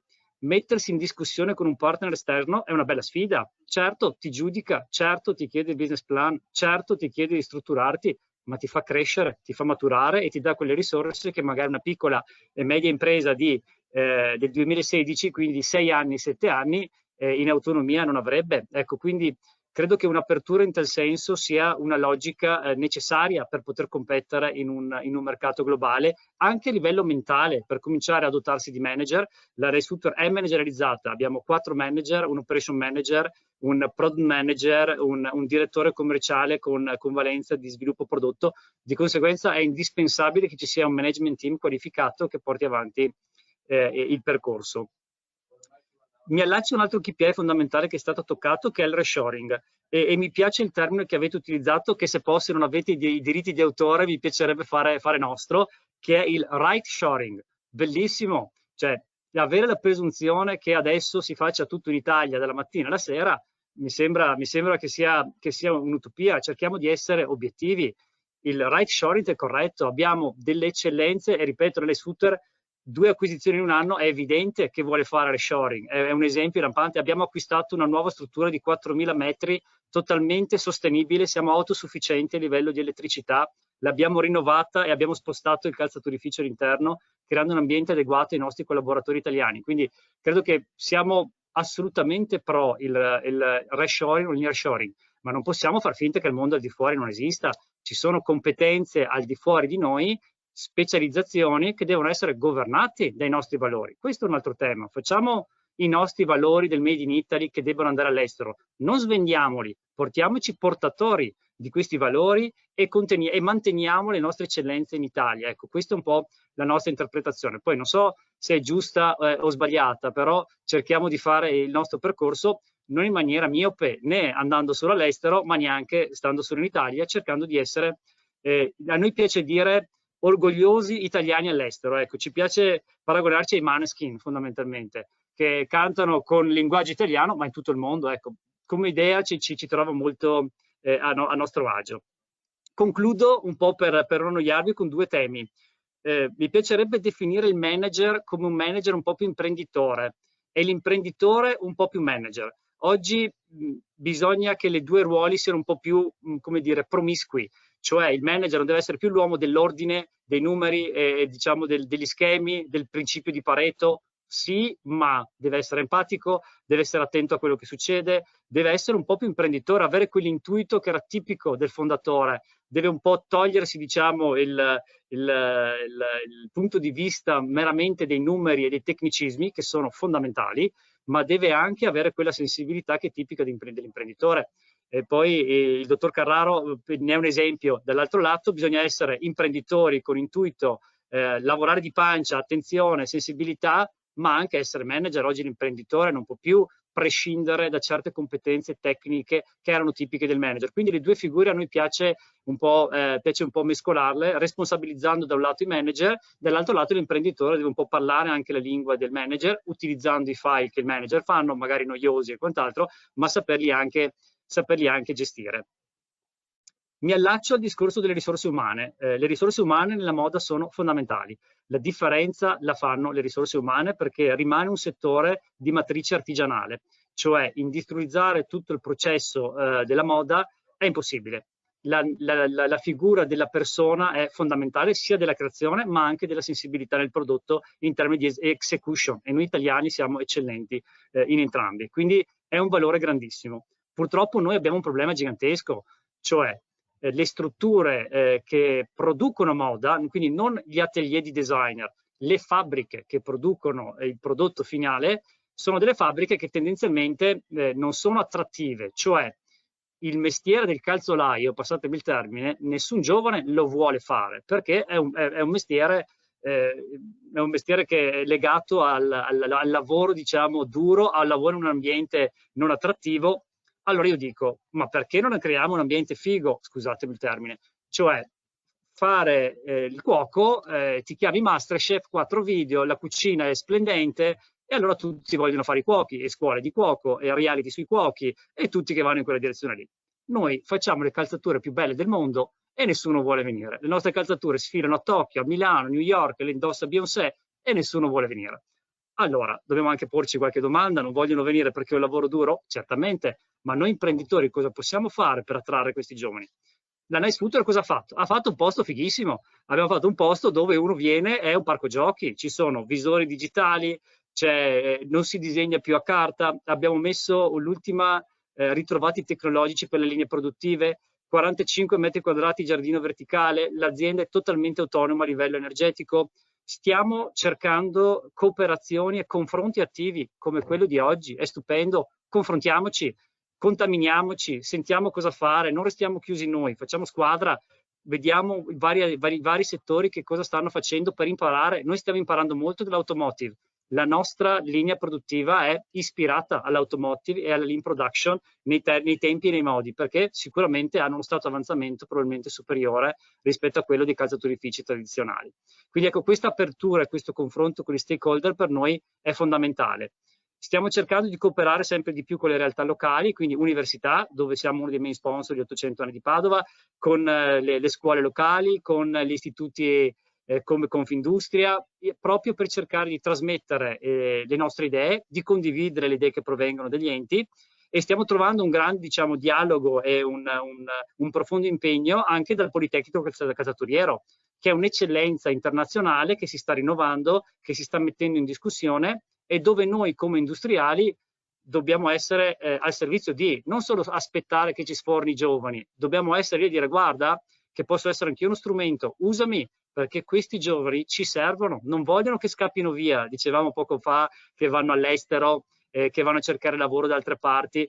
Siamo un territorio meraviglioso, teniamoli qui questi giovani. Che cosa dobbiamo fare? Facciamo dei corsi, facciamo delle borse di studio, facciamo un ambiente interessante, mettiamo a disposizione i nostri macchinari e le nostre, diciamo, tecnologie di R&D nei confronti dei giovani, in modo tale che vedano in questo mestiere una prospettiva di vita e non una condanna, ecco, fondamentalmente per avere il salario a fine mese, che sicuramente è la cosa meno stimolante dell'universo.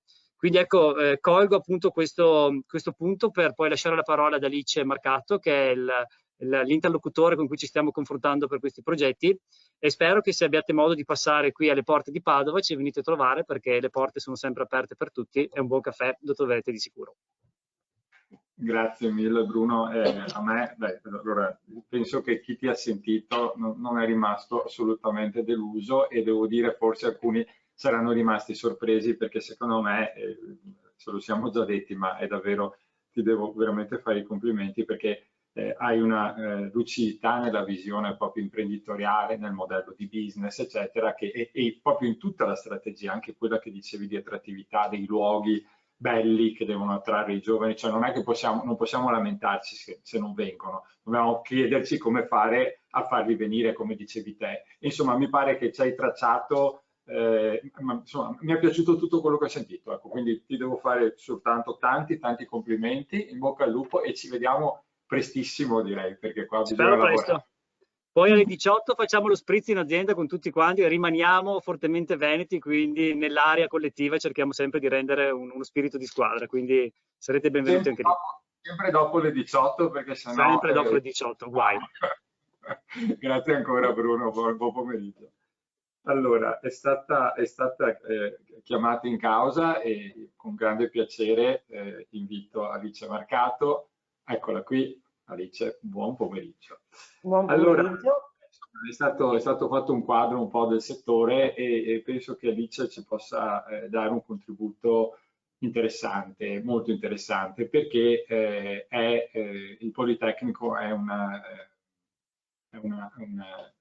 società a cui io sono, vorrei dire, è un driver di sviluppo del distretto a cui io sono fortemente legato, anche ci lega anche, devo dire, una collaborazione di lunga data, abbastanza lunga data, e quindi insomma devo dire che davvero il Politecnico, per chi non lo conosce, il Politecnico del Statoriale è davvero una straordinario agente di supporto allo sviluppo del distretto, sia nella formazione che nell'innovazione.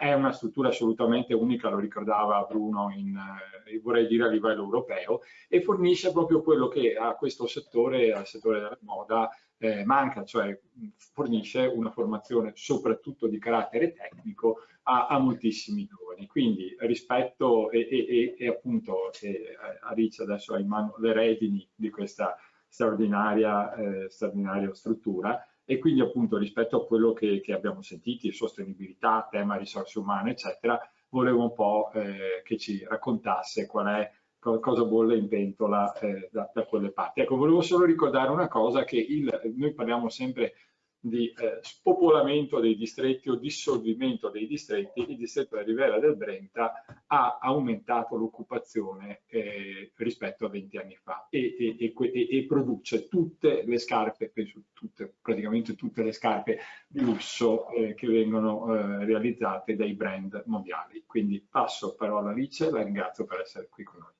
Grazie a voi dell'invito. Allora, penso sia utile allora dare qualche numero anche sul distretto, che così chi ci segue può avere un attimo di contestualizzazione. Allora, il distretto ad oggi occupa più di 10.000 addetti in 506 aziende, aziende che coprono l'intera supply chain. Quindi in questo piccolo territorio si va dalla progettazione e design della calzatura fino a quello che chiamiamo finissaggio, quindi proprio messa in scatola e vendita. Quindi in un piccolo territorio riusciamo a coprire tutta la realizzazione del prodotto.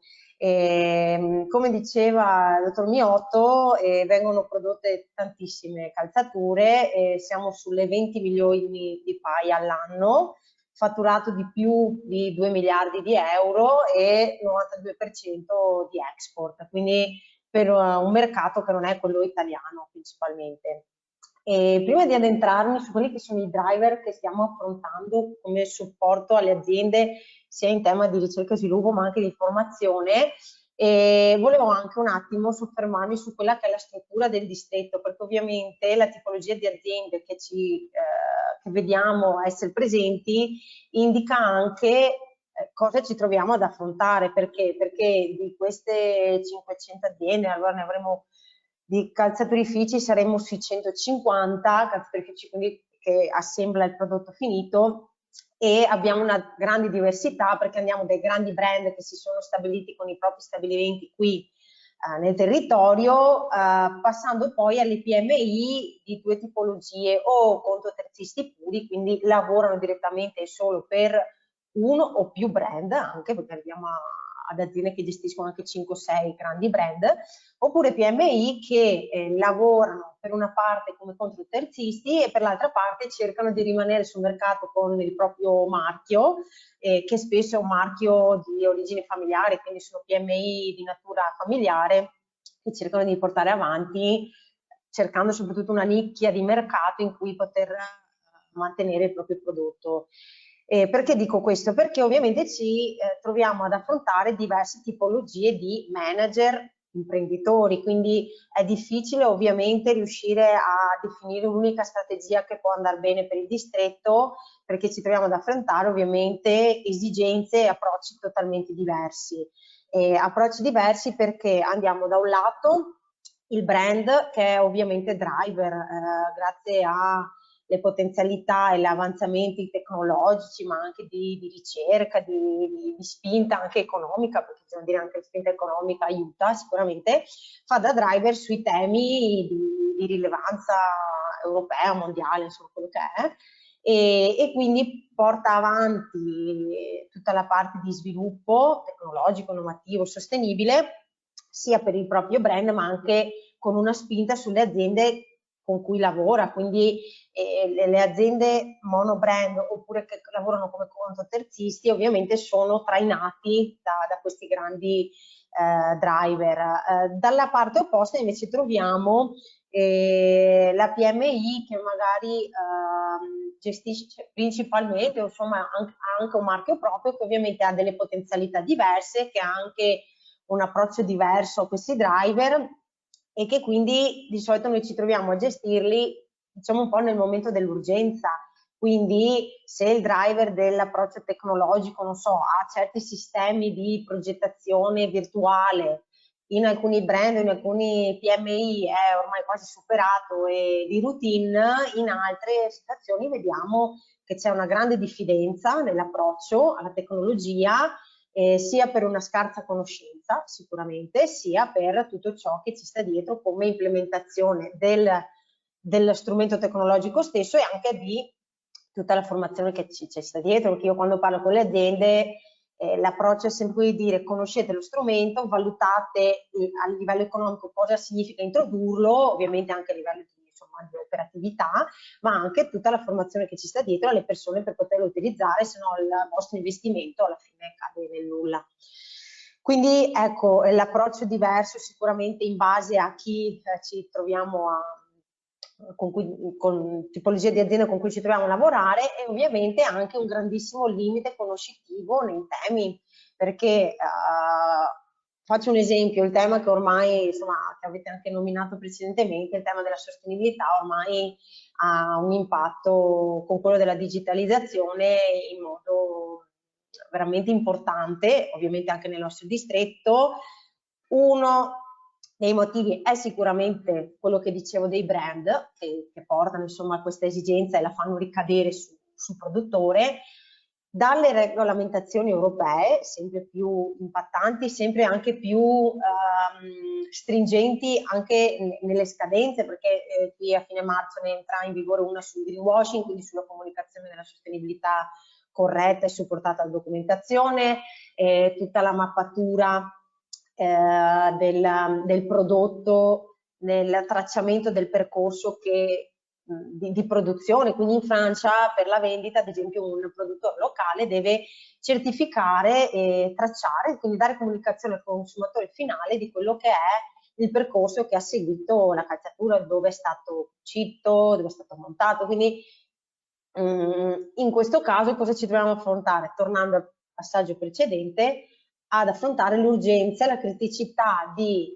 imprenditori ma anche manager che si trovano spiazzati dalla poca conoscenza che hanno dei temi, perché ovviamente quando diciamo sostenibilità la domanda che più mi viene fatta, adesso magari ci stiamo muovendo anche di più con seminari, workshop, insomma, per cercare di dare almeno un imprinting su quello che è il tema, mi viene chiesto, ok, sostenibilità, ma dov'è che devo muovermi? Cioè, a livello ambientale, di governance, di tecnologie, di economia circolare, quindi i temi sono talmente tanti e ovviamente la poca conoscenza porta anche a una difficoltà di approcciarsi in quello che sono le attività che si possono fare. Noi su questo ad esempio stiamo supportando con un progetto finanziato, perché alla fine si torna sempre al supporto che bisogna dare alle aziende sull'adozione di sistemi di analisi e certificazioni focalizzate sul calzaturiero per capire il livello di sostenibilità dell'azienda.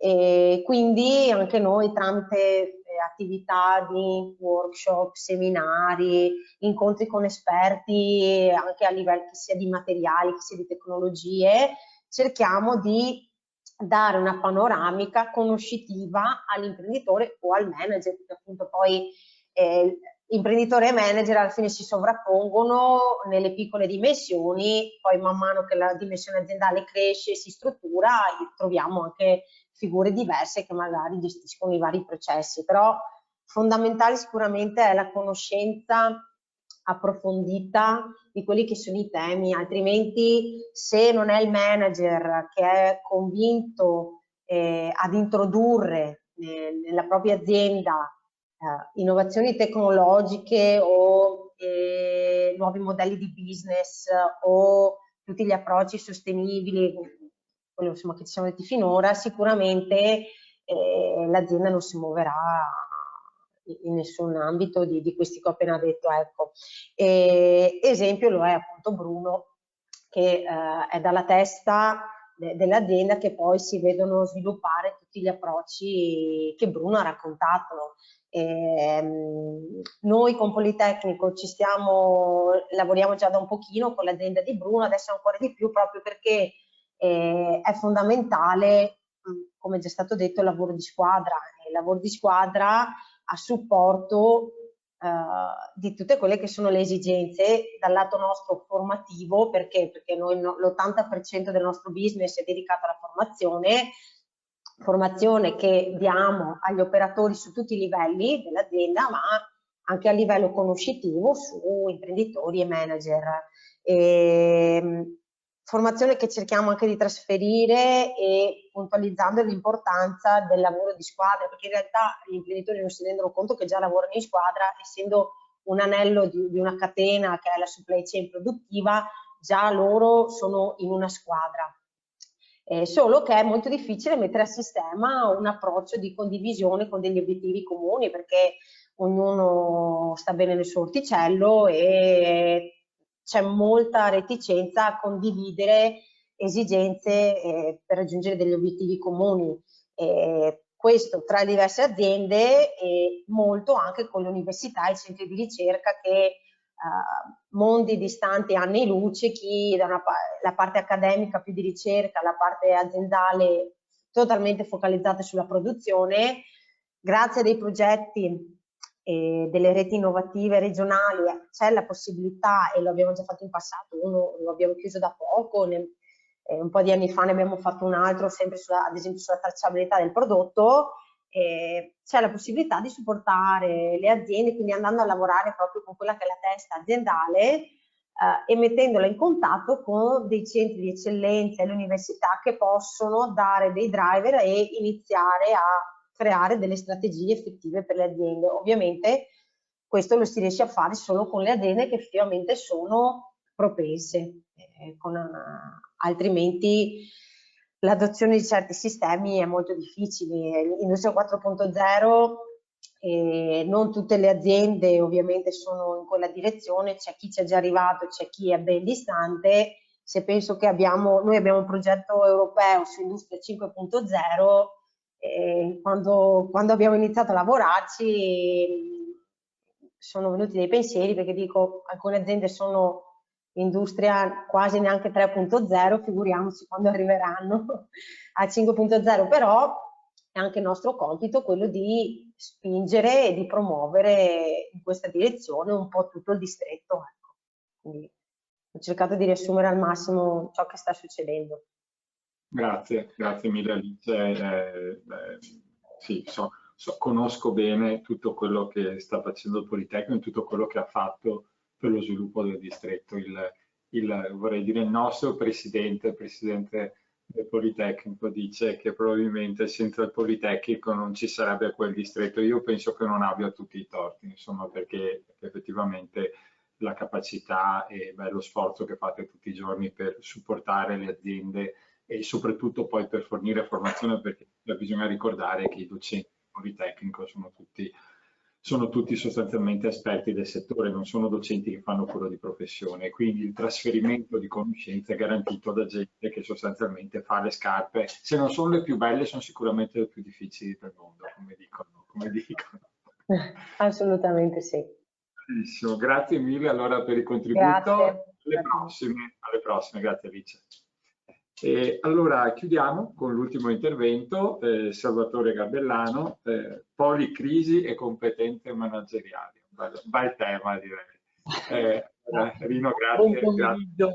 Buon pomeriggio a tutti. Siamo andati un po' lunghi, ma insomma conto sulla tua grande capacità di sintesi e ti ringrazio per essere qui. No, grazie a te, grazie a voi. Ma sarò proprio sintetico dando alcuni spunti, in realtà molto è già stato detto, no? Allora, innanzitutto, che cosa vuol dire questa parola nuova che sta emergendo, policrisi? Ma è una parola che è relativamente nuova, perché è stata creata, no, da un filosofo, da un sociologo francese molto importante, no, Edgar Morin.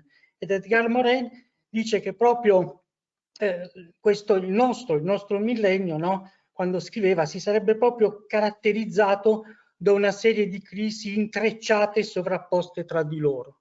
Ecco, questo termine che per più di 10 anni è stato dimenticato, proprio negli ultimi tempi invece ha trovato una nuova attualità. E quali sono le caratteristiche delle policrisi? Beh, ciascuna crisi, no, ha radici, cause, effetti specifici e distinti, no? Però che cosa succede nella realtà? Che come vediamo, così come ci hanno raccontato i testimoni, no, che hanno partecipato a questo incontro, no, in realtà poi gli effetti si incrociano, no? E questo che cosa vuol dire? Che quando si incrociano correnti, un po' come in un fiume impetuoso, no, si creano situazioni nuove, impreviste. E quello che è interessante è che di fronte a questo aspetto di novità emerge anche un ulteriore aspetto, perché c'è una trasversalità di questi effetti, quindi ci sono cambiamenti nel sistema dei valori, cambiamenti sociali, economici, scientifici, tecnologici. Ecco, allora in sintesi, no, proprio la caratteristica più importante delle policrisi è che gli effetti, no, totali, no, della policrisi sono ben maggiori, no, della somma di ciascuna delle singole crisi.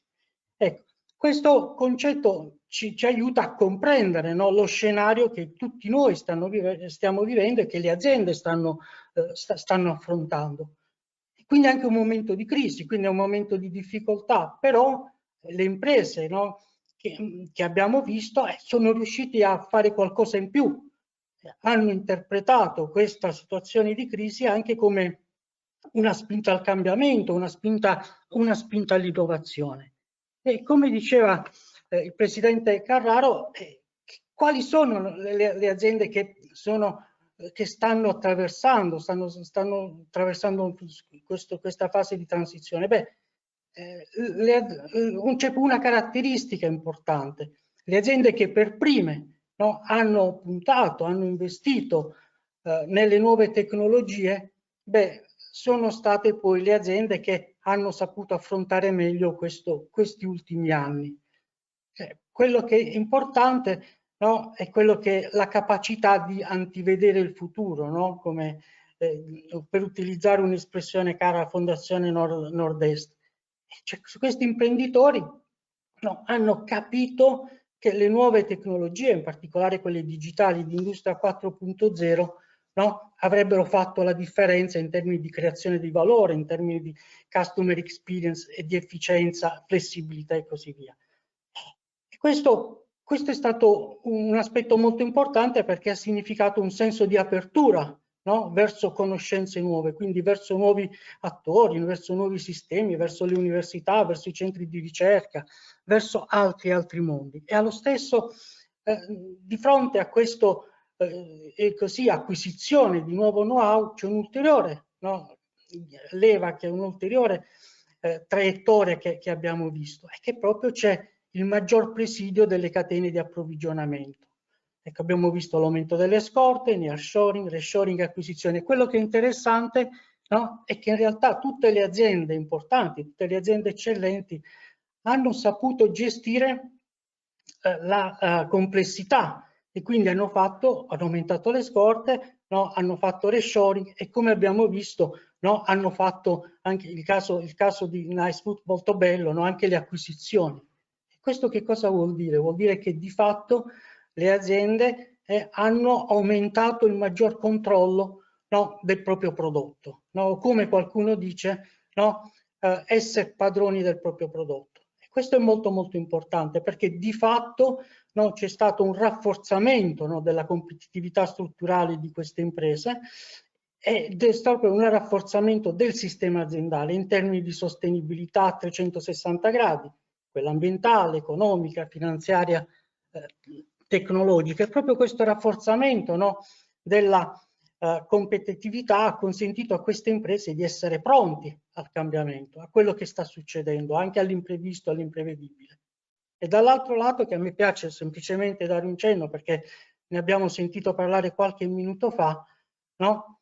Questo rafforzamento della competitività, no, ha anche dato una nuova centralità alle fabbriche come leva competitiva, no? E come diceva no, l'amministratore delegato di Nicefood, sono fabbriche belle, no?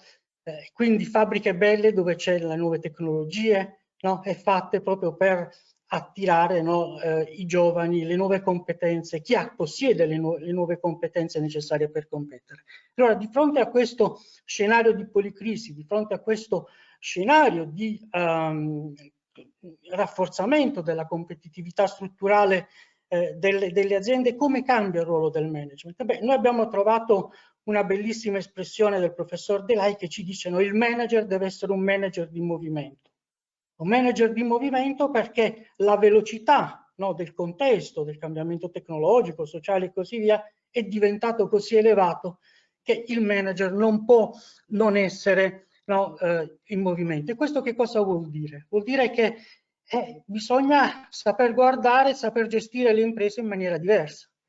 Ecco, e non basta più soltanto, come si diceva prima, giustamente il presidente Carraro, no, la dimensione tempo, no? Presente e futuro, che è sempre stata una dimensione no, presente nel management e negli imprenditori, ma oggi sta diventando sempre di più rilevante la capacità di trovare nuovi equilibri, nuove soluzioni tra interno dell'azienda ed esterno dell'azienda. Bisogna avere la capacità, come abbiamo visto, no?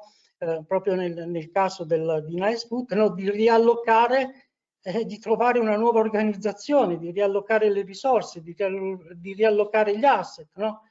Questo ad un livello non soltanto regionale, ma poi a livello globale. Quindi c'è proprio questo sistema, no? tra queste due dimensioni, tempo e spazio. Per di più, che cosa vuol dire lavorare su queste due diverse dimensioni? E che oggi è molto importante avere, così come dimostrano le aziende che hanno partecipato alla ricerca, quello che noi abbiamo definito come l'agilità organizzativa. Agilità organizzativa vuol dire creare delle organizzazioni che sono pronte al cambiamento. E quindi c'è un aspetto importante della velocità e poi c'è anche un ulteriore aspetto che è significativo, e non basta la velocità, devi essere tempestivo, devi scegliere il giusto tempo per fare, no, per fare le scelte. Allora, quali sono le competenze manageriali? E allora, il primo vero cambiamento è quello che di fronte a questa complessità di diverse dimensioni, passato, perché anche nel passato non è un suo aspetto, tra presente e futuro, interno e esterno all'azienda, la prima cosa da fare, secondo me, come un cammino da percorrere, è proprio quello di cambiare, no? Saper prendere decisioni in modo diverso rispetto al passato. E non bastano più soltanto le conoscenze specialistiche, ma bisogna saper contaminare, bisogna saper mettere insieme conoscenze diverse, saperi diversi. E probabilmente bisogna anche saper vedere il mondo in maniera diversa, no? Rispetto a quello usuale. Quindi anche il saper vedere, no? Saper interpretare prima degli altri no, le evoluzioni, le traiettorie. E qui rientra anche, no, l'aspetto dell'importanza, no, di capire, no, le situazioni geopolitiche. E poi c'è un ulteriore aspetto molto, molto importante, secondo me, che è proprio la capacità di costruire organizzazioni e culture aperte. E anche qui, ancora una volta, giochiamo su interno ed esterno, perché il caso di NICE è molto significativo, no? Cioè la collaborazione tra aziende che operano all'interno di un medesimo ecosistema. Come si fa questa collaborazione? Qual è il linguaggio? Come gestire, come individuare le giuste complementarietà, in modo tale che poi si possa creare, creare valore. Ma questa apertura verso l'esterno è anche valida, se volete, verso l'interno. Allora bisogna saper costruire organizzazioni anch'esse, no, più aperte. In che cosa vuol dire costruire all'interno delle aziende culture aperte? Beh, il discorso della delega, no? Abbiamo visto la managerializzazione, il discorso dell'autonomia, il discorso della valorizzazione delle persone. Questo è molto significativo. Quindi c'è un'ulteriore forma di innovazione che è emersa e che sta emergendo. Ecco, e la forma di innovazione non è soltanto quella di prodotto, non è soltanto quella di processo, ma anche l'innovazione gestionale delle persone, l'innovazione gestionale dell'organizzazione.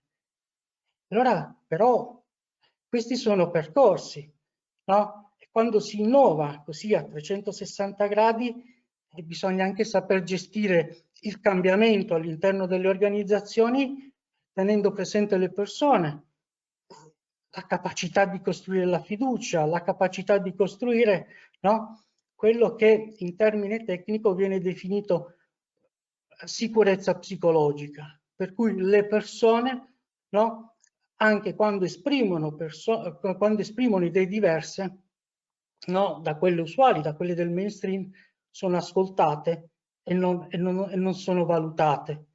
Ecco, credo che soprattutto nelle fasi in cui si sperimenta, la capacità di creare questo sistema di fiducia nelle persone è molto importante. Quindi un aspetto significativo è la gestione degli errori, il saper distinguere tra gli errori. E quindi in estrema sintesi credo che oggi siamo effettivamente in un periodo di svolta, no?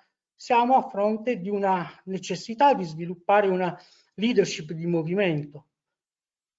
Cosa vuol dire saper gestire il movimento? È saper guidare le organizzazioni nelle incertezze, nelle turbolenze, avendo la capacità, no, di creare partnership, di creare collaborazioni.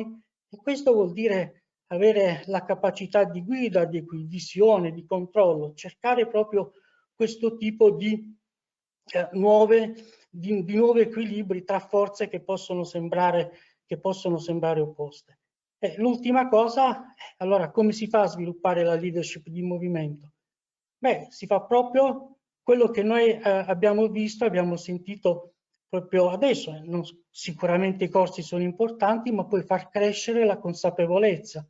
E crescere la consapevolezza vuol dire proprio partecipare alle ricerche, così come molte aziende hanno fatto, come queste, come quelle che stiamo presentando, facendo le visite in azienda, andando a sentire chi il cambiamento l'ha fatto, chi il cambiamento lo sta portando avanti, perché quando poi si vedono chi fa, no? E allora diventa tutto più semplice, aumenta la motivazione. E poi no, c'è proprio questo aspetto, no? Che la leadership di movimento non è soltanto un fatto individuale delle singole imprese, ma diventa poi effettivamente un fatto significativo, quindi una sorta di impatto, quando non soltanto all'interno delle imprese, ma poi si riesce a coinvolgere, così come mi sembra ci siano già diversi esempi, proprio i diversi soggetti presenti nel territorio. Ecco, credo che questo, ragionare in una logica di stakeholder, sia particolarmente significativa, proprio perché in questo momento di cambiamento, no, soltanto una capacità di coagulare consenso sulle iniziative importanti diventa fondamentale e per le imprese e per il territorio, così come no, abbiamo visto nelle nostre ricerche e anche nell'ultima esperienza. Ecco. Naturalmente poi avete la possibilità di vedere il documento e siamo aperti alle vostre domande. Grazie mille Rino e grazie per, sì, insomma, per aver spiegato bene la keyword che avevamo detto all'inizio, quella del manager di movimento, no? Nel senso che questo è un po' forse un messaggio che arriva da questa ricerca e aperto appunto all'interno dell'azienda, all'esterno e poi l'alleanza con gli stakeholder. Questa cosa che abbiamo provato anche a sottolineare delle reti innovative regionali, dell'approccio collettivo in qualche modo alla ricerca, dell'avere un altro tipo di rapporto anche tra aziende e tra aziende e mondo della ricerca e viceversa, è davvero una delle chiavi direi fondamentali per in qualche modo affrontare questa fase così veloce di cambiamento, non di cambiamento, ma di cambiamenti così veloci. Allora, concludiamo qui questo incontro. Io voglio ringraziare ovviamente tutti coloro che sono intervenuti. Ringrazio molto Gabriella per aver gestito questa ricerca e le altre che ha gestito in passato e che gestiremo insieme in futuro. Ringrazio molto Fondi Vigenti perché anche, sì, per la fiducia e anche le parole del Presidente che devo dire ci gratificano molto. Siamo contenti che anche da fuori ci venga detto che siamo sulla strada giusta. Ecco, noi continuiamo sempre con questo obiettivo. A noi piace guardare cosa sta succedendo, siamo curiosi, raccontare le nostre aziende quello che avviene nelle nostre aziende e cercare di dare qualche buon consiglio alle altre aziende, ovviamente in questo caso ai manager, per poter in qualche modo affrontare al meglio queste grandi sfide che però sono anche molto stimolanti, insomma, di questo periodo storico. Allora, grazie ancora a tutti e ai prossimi appuntamenti, alla prossima azione strategica. Grazie, buon pomeriggio. Arrivederci.